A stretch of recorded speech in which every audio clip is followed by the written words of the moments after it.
Lillian Hart realized she had made a terrible mistake the moment she stepped onto the platform in Cheyenne and saw the man waiting for her. His boots were tied together with twine. His coat was torn at the shoulder. His face was hidden behind a rough beard and a hat pulled so low it swallowed his eyes. She had escaped debt in Boston only to walk straight into a life of dirt and hunger. She felt it in her bones. What she did not know was that the man holding her suitcase with those scarred, weathered hands could sign checks big enough to buy half the West.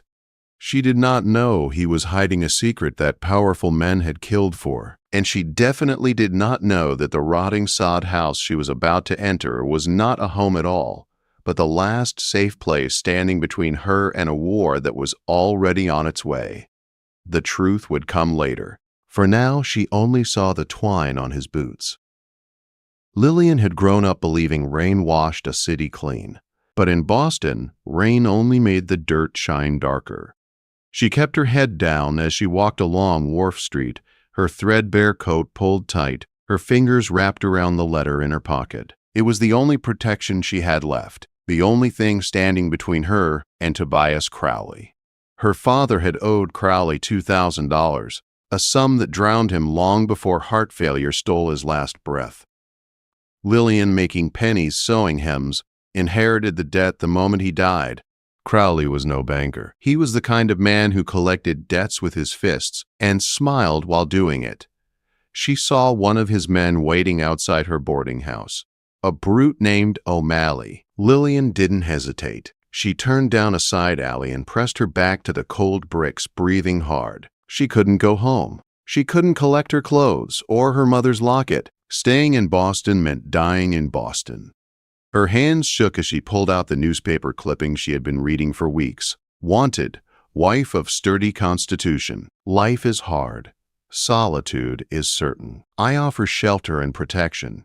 No luxuries. Write to Jeremiah Holt, Blackwater Ridge, Wyoming Territory. It was the bleakest proposal she had ever seen, but the word protection held her like a lifeline. Jeremiah Holt had telegraphed money for a third-class train ticket and sent only one instruction: come alone. Tell no one. So she ran. The train west felt endless. The brick walls of the city faded into rolling fields, then open plains so wide they made her feel small enough to disappear. By the time she stepped off the train in Cheyenne, her clothes were wrinkled, her hair tangled, and her heart hollow with fear. Lillian Hart. The voice behind her sounded like gravel washing in river water. She turned and saw the man whose letter had dragged her across the country. He towered over her, broad-shouldered and silent, the kind of man who carried danger around like a shadow. His boots were held together with a string. His coat was stained with mud and oil. "Mr. Holt?" He didn't smile, just nodded once. She had expected poor, but not this. He looked like a man who had been beaten down by life and was almost ready to stay down.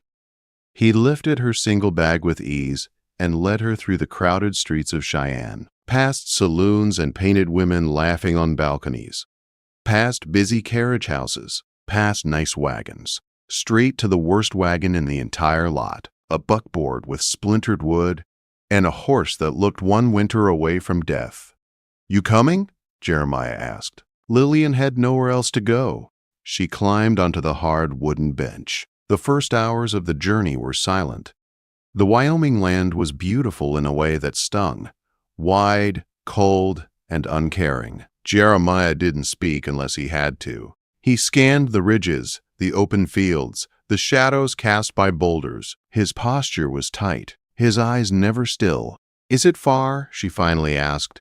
"An hour." His voice surprised her, clear, steady, intelligent. Not the uneducated country drawl she expected. They turned off the trail as night fell. The temperature dropped fast, biting through her coat. Jeremiah reached behind the seat and handed her a thick wool blanket. It was warm and smelled of smoke. They crested a rise and Lillian's breath caught. The home was carved into the hill itself. A sod house, half dirt, half logs, barely a structure at all. It looked like something a wild animal would crawl into to die. "This is it," Jeremiah said. Inside, the one-room dwelling was as rough as she feared. Dirt floor, a bed covered in furs, a dying fire and a stove, a table and chairs that looked like they were built with an axe and frustration. Jeremiah set her bag down. "There's stew in the pot. Eat. I'll tend the horse." When he stepped out, Lillian's chest tightened. This was her life now. She was the wife of a man too poor to afford boots, but as she ate the stew and her eyes adjusted to the dim light, something didn't fit. The table was crude, but the chair beside it was mahogany, real mahogany. The shelf above the bed held books, not a Bible only, but volumes she recognized from wealthy Boston homes, fine leather bindings. Shakespeare, Marcus Aurelius, Adam Smith. She touched the spine of one in disbelief. Notes filled the margins. Intelligent notes, precise. "You like to read?" She spun, startled. Jeremiah stood in the doorway, hat off, coat shed. In the lamplight, he looked younger. Hard, yes, but striking. "I didn't expect this," she whispered. "A man who reads philosophy, living in a house made of dirt." Jeremiah looked at the books, leftovers from a past life. Her gaze dropped to the heavy lock on the door, a lock thick enough for a bank vault. "What are you afraid of, Jeremiah?" He stepped closer. Too close. "There are wolves in these hills," he said quietly. "And things worse than wolves." His eyes held hers. "You wanted protection. I'm giving it to you, but don't ask about the past." She wanted to argue. But she also saw something in his face, a sadness deep and hidden. Then she noticed the gold ring on a chain around his neck, heavy. Pure gold, not something a poor man would own. "Take the bed," he said, breaking the moment. "I'll sleep in the barn. We marry proper next week." But as he reached for his rifle, she made one mistake. "Jeremiah, who is Mr. Sterling?" He froze. His voice dropped to a cold growl. "He is the man who owns this territory. And if he finds out you're here, God help us both." He slammed the door, leaving her alone with a house of dirt, a shelf of secrets, and a husband who was clearly not what he seemed. The first light of dawn didn't warm the sod house. It cut through it. Sharp beams slipped through cracks in the door and walls, waking Lillian with an ache in her bones. Her back was stiff, her eyes heavy. For one hopeful second, she thought she was back in her tiny Boston boarding room. Then she smelled the earth, the dry, cold air, and the faint scent of sage. This was her life now, a stranger's dirt home in the middle of nowhere. Jeremiah was gone. The heavy bolt on the door was unlatched. A wool blanket lay folded neatly at the foot of the bed. Lillian wrapped it around her shoulders and stepped outside. The air was crisp and smelled of pine. She walked slowly across the frosted ground, trying to steady herself. The valley bowl was surrounded by steep granite cliffs, like a natural fortress. But the house and the leaning barn looked fragile against it all. She needed to understand the kind of life she had stepped into.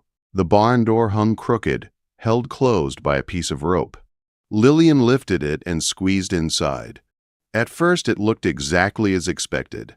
Rusted tools, broken harnesses, a pile of old hay. But something felt wrong. The barn looked too small inside. The back wall sat 20 feet in, but the outside structure ran at least 30. 10 feet were missing. Her instincts, trained from years of sewing, measuring, noticing details, kicked in. She pulled at the stacked hay bales. They shifted too easily, revealing a heavy canvas tarp stretched across something solid. Her pulse quickened. She yanked the tarp aside. A steel door. Not a barn door. Not a hideout door. A reinforced, black-painted iron vault door with a locking wheel in the center. A vault. In a rotting barn. Her head spun. What was Jeremiah hiding? Gold? Stolen money? Was he a thief? She looked down. The dirt floor around the vault wasn't dirt at all. It was a wooden platform covered with soil. She brushed the dust away and found a trapdoor with an iron ring. Empty, silent. She pulled the ring and lifted. The trapdoor rose smoothly on well-oiled hinges. A ladder disappeared into cool, faintly glowing darkness. Her heart thudded, but she climbed down. Her boots touched solid wood. She turned and gasped. She wasn't in a cellar. She was in an underground command room. Maps covered the large drafting table in the center, not hand-sketched notes, professional surveys of the entire county. The walls held geological samples labeled with neat handwriting, rock cores, soil types, mineral analysis. A telegraph machine sat on the desk. Wires ran up into the ceiling. This wasn't poverty. This was planning. Strategy. Power. Lillian walked slowly to the table. A large map showed Blackwater Ridge and the land surrounding it. Almost all of them were marked in red with the name C. Sterling. But a single blue-marked line, thin as a thread, cut through the red territory and started directly beneath Jeremiah's homestead. The legend read, Blackwater Aquifer Primary Access Point. Her eyes dropped to the stamp below it. Deed holder, Jeremiah Holt. Her breath caught. Water was more valuable than gold in the territory. Whoever controlled it controlled everything. Jeremiah didn't own worthless land. He owned the throat of the entire valley. She moved to the desk. A ledger sat open. She read the last entries. Sterling offers $5,000 declined. Sterling offers $10,000 declined. Barn burned. Warning. Sterling offers $50,000 declined. $50,000. Enough to buy half the county. Enough to leave. Enough to start a new life anywhere in the world. And Jeremiah chose to stay. I told you not to ask questions. Lillian spun around. Jeremiah stood at the top of the ladder, his face shadowed, his rifle in hand. But he didn't look furious. He looked tired, resigned. He climbed down slowly, then walked past her and closed the ledger. You're not a farmer, Lillian whispered. You're a wealthy man. Jeremiah let out a humorless laugh. I'm a man with a deed that could make me rich and a target that keeps me one step from a grave. He pointed at the maps. I was a surveyor for the railroad, found the aquifer, bought the land cheap before Sterling knew what he had. When he found out the water source wasn't on his side of the ridge, he bought everything around me. All of it. But the spring still starts here. And the sod house? Lillian asked softly. The broken boots? The poverty? Jeremiah looked at her. To survive, if I look poor, harmless, beaten down, he leaves me alone long enough for me to hold the deed. If I act rich, he kills me and takes it. Lillian stepped back, breath shaking. So, what am I? Why bring me here? His expression softened for the first time. I needed a wife. Under the Homestead Act, a married man can file for double acreage. It protects the southern ridge. Without you, he could grab it. Lillian swallowed hard. So I'm a legal extension. You're a partner, Jeremiah said quietly, and stronger than you know. Before she could reply, he moved to the ladder. Get your coat. We need supplies. And you need to see the man we're hiding from. They rode the wagon into Blackwater Ridge 2 hours later. Lillian wore her oldest dress, dust rubbed into the hem. Jeremiah hunched his shoulders and dragged his boots to look weaker, poorer, smaller. Don't speak unless spoken to, he murmured, and, whatever you do, don't look Sterling in the eye. The town was busy, but the moment Jeremiah walked in, the noise dipped. People looked away, some with pity, some with fear. Inside Higgins' general store, Lillian felt every stare. Mrs. Higgins kept her voice cold, distant. Thin credit, Mr. Holt, Jeremiah nodded, keeping his head down. Got a little cash. Lillian's jaw tightened. If they only knew. The door chimed. The room went still. A man walked in wearing the finest gray suit she had ever seen. His silver-tipped cane tapped rhythmically on the wood floor. His hair was perfectly combed. His smile was thin and sharp. Caleb Sterling, the king of the valley, the man who owned everything, except Jeremiah's land. His gaze locked onto them. Well, well, Sterling said softly. The hermit brings his wife to town. He stepped closer, then closer, until she could smell the expensive cologne on his gloves. He lifted her chin with 2 fingers. A Boston girl, he murmured. Pretty. You'll tire of dirt soon enough. When you do, my hotel has hot baths and warm beds." Jeremiah stiffened.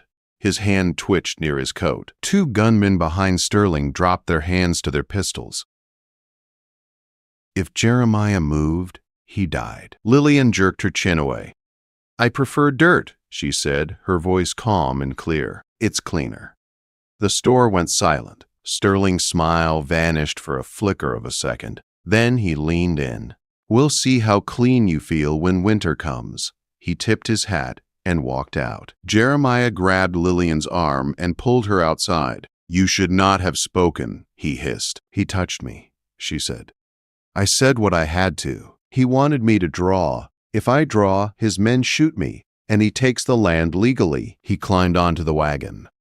"We're out of time. He knows about you now, and winter's coming." Lillian swallowed. "What do we do?" Jeremiah stared at the storm clouds gathering over the ridge. "We stop hiding." He reached under the seat and handed her a Winchester rifle. "And you better learn how to shoot." The first snowstorm didn't drift over Blackwater Ridge. It attacked it. Wind ripped through the canyons with a howl that shook the sod house frame. Snow hammered the earth in thick sheets, swallowing the valley bowl in white. Inside, the air felt tight, charged, waiting for something bad to happen. Jeremiah moved Lillian outside every day, training her until her arms trembled. He showed her how to load the Winchester without looking at her hands, how to step back while keeping her aim steady, how to breathe through fear. Crack. The tin can on the fence post spun in the air and vanished into the snow. "Good," Jeremiah said. There was no smile. Only respect. Again. Lillian braced the rifle, her shoulder aching from bruises deep in purple. Her fingertips burned with cold. But she didn't complain. "Do you really think he'll come in this weather?" she asked. Jeremiah scanned the ridge with narrowed eyes. If Sterling wants a fire to look like an accident, now is when he moves. Snow keeps the smoke low. Snow hides tracks. Snow makes bodies disappear. She swallowed. "Jeremiah, if he kills us, he won't," Jeremiah said, though his jaw tightened. "Not if we stay ahead." He turned toward her, and for a moment the hardness in his face cracked. He saw her exhaustion, her courage, her growing fire. "I'm sorry," he said quietly. "This isn't the life you deserved." Lillian rubbed her shoulder. "Your letter said hard work and no luxuries. You kept your word." You just forgot to mention the war part. Jeremiah almost smiled. Almost. His voice dropped. "If things go wrong, there's a safe behind the map rack. Enough gold to get you far away. There's a tunnel that leaves the bunker through the creek bed. If I fall, you take it. Don't look back." Lillian stared at him. "I'm not leaving you. Not again. I ran from Boston. I'm not running here." Jeremiah looked like he wanted to argue, but then a sharp snap echoed through the valley. One branch breaking, too heavy to be a deer, too close to ignore. "Inside," Jeremiah whispered. "Now." They ran into the house and dropped the bolt. Jeremiah snuffed the lantern, sending the room into a gray blur lit only by the smoldering stove. He moved to the shutter and peered through a narrow crack. "How many?" Lillian whispered. 5 riders. Coming up the creek bed." Jeremiah's voice was steady. "They're coming to burn us." Before she could answer, a bottle crashed through the window. Kerosene sprayed across the wall. A burning rag followed. Flames exploded up the newspaper-lined walls. "Come out, Holt!" someone shouted outside. "Come out and burn!" Bullets tore through the front wall, splinters raining onto the dirt floor. "We can't stay here," Jeremiah coughed. "Roof won't hold." "The bunker!" Lillian shouted. "No time. If they see us open the trapdoor, they'll find everything. I'll draw them off. You get out the back window. Go to the barn ruins. Hide. Jeremiah, go." He slammed his shoulder against the door, shoved it open and rolled into the snow. Gunfire cracked from every direction. Jeremiah fired back, dropping one rider instantly. 2 more circled him. Lillian crawled out the back window, freezing mud soaking her dress. She crouched behind the house and peeked around the corner. Jeremiah was pinned, crouched behind the water barrel. One man dismounted and walked toward the burning doorway holding a torch. Another fire would trap Jeremiah between flames and bullets. Lillian steadied the Winchester. Breath in, breath out. Squeeze, crack. The torchbearer screamed and fell. The riders spun in confusion. Exactly what Jeremiah needed. He rose and fired 3 shots in clean succession. One rider fell, another's horse reared. The last men panicked and fled into the darkness. "Lillian!" Jeremiah gasped. She ran to him, his hand pressed to his side, blood seeping through his coat. "Oh, God, you're hit." "Just a graze," he lied. He could barely breathe. Barn. Bunker. Now. The sod house roared behind them like a beast on fire. Lillian dragged him across the yard, his weight heavy on her shoulder. They reached the barn. She pulled open the trap door and helped him down the ladder, one agonizing step at a time. When they reached the bottom, Jeremiah collapsed. Lillian sealed the hatch above them and spun the locking wheel tight. Silence swallowed them. Lillian tore open his coat. The bullet had slashed above his hip, not deadly, but bloody. She grabbed the medical kit and whiskey. Her hands shook, but her stitches were steady. Years of needlework found a terrible new purpose. Jeremiah passed out before she was finished. Hours later, when he finally slept, Lillian stood in the dim light and understood. They were trapped. Sterling would think they were dead, for now, but winter wouldn't last forever. She needed help. She walked to the telegraph machine. Next to it was a small notebook labeled Cipher. The last page held simple emergency instructions. Contact, Laramie Freight Line. Name, Dutch Van Doren. Lillian tapped out a shaky message. SOSBLACKWATERHOLTDOWN. Minutes passed. Silence. Then the machine clicked.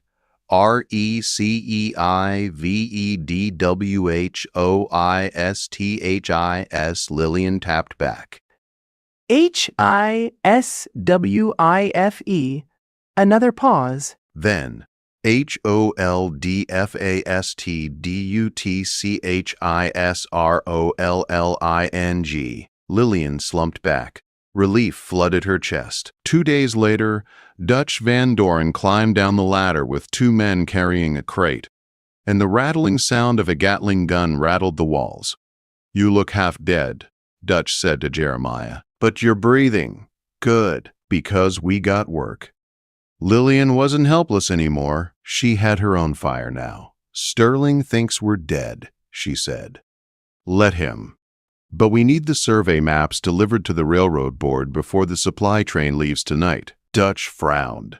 "Roads are watched. We won't get a wagon through." "Then we take the river," Lillian said. "It's dangerous. That's why Sterling won't expect it." Jeremiah tried to stand, but groaned. "I'm going." "You can't even walk," Lillian said. "I'm going. Dutch goes with me. You hold the bunker." Jeremiah looked at her with something stronger than trust. "Go," he said. "I'll hold the line." They dragged the tiny logging skiff to the freezing river and pushed off. Rapids slammed into them, but Dutch steered hard, shouting over the roar. As the skiff reached the rail line, the supply train, the Union Pacific number 119, was already pulling away. Lillian didn't hesitate. She ran, leapt, grabbed the side rail, and pulled herself onto the moving train. Steam blasted across her face. She shoved the oilskin tube into the conductor's hands. "These maps save the company millions. They must reach the board tonight." The train barreled east. She had done it. Back at Blackwater Ridge, Jeremiah was down to his last bullet. Sterling's men surrounded the bunker. Just as they readied their final assault, the ground thundered. Hooves, shouts. And Lillian, riding at the front of a squad of U.S. Marshals.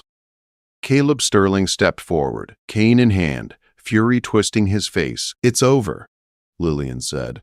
"The board chose the southern route. Your land is worthless. Your loans are called in. It's done." Sterling raised his cane, revealing the gun barrel hidden inside. A marshal fired first. Sterling fell to his knees, shocked, beaten, ruined. As he was dragged away in irons, Jeremiah stumbled from the bunker, pale and bloodied. Lillian caught him. "I told you I wouldn't run," she whispered. Jeremiah pulled the gold ring from his neck and slid it onto her finger. At last. 3 years later, the sod house was long gone. A white timber mansion stood in its place. The railroad brought new life to the valley, and people spoke the truth. Lillian Holt didn't just marry a man. She saved a town. She toppled a tyrant. She built an empire. And she proved that in the Wild West, sometimes the strongest weapon wasn't a gun. It was a woman with a plan.